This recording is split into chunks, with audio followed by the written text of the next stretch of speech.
नमस्कार जय जगन्नाथ। आज मोर स्वरचित कवितार शीर्षक होची बापा और माँ दुहें परिपूरक। तो कविता मोर किसी एमती आरंभ होची।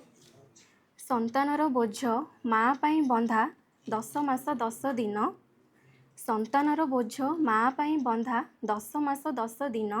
बापा बोही थांती सबुतक पीड़ा सबु राति सबु दिन। दुई जन जाक बोहुथिले भार एक संगे जे समान। बापा कहीं पाई पछे रही गले मनरे आसे प्रश्न।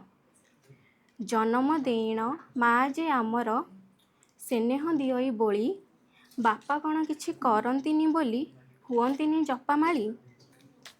शीतल हुई पराण आमर मार करुणा स्पर्शे। नाही काहीं लेखा बापांक पाई कि प्रश्न जे मनरे आसे।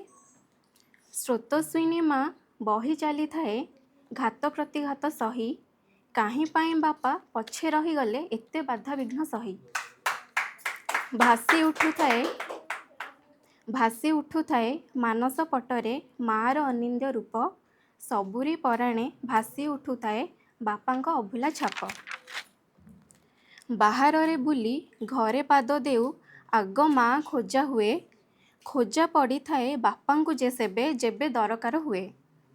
माड़ बाजिगले पाटिरू बाहारे आगे परा माँ नाम। अजाड़ी पकांती प्राण खोला हस बापा चाही मुख आम। आलमारी सारा भर्ती होई थाए शाढ़ी रंग बेरंगर।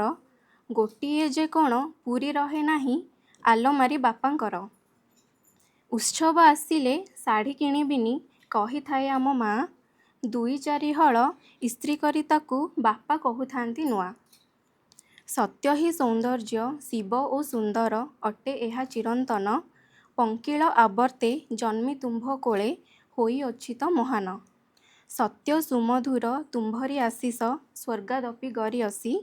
तुमे तो मंगल तुमे कल्याणर दिय अमृत बरसी। माँ अटे प्राण बिंदु जे आमर मेरुदंड जेहु बापा।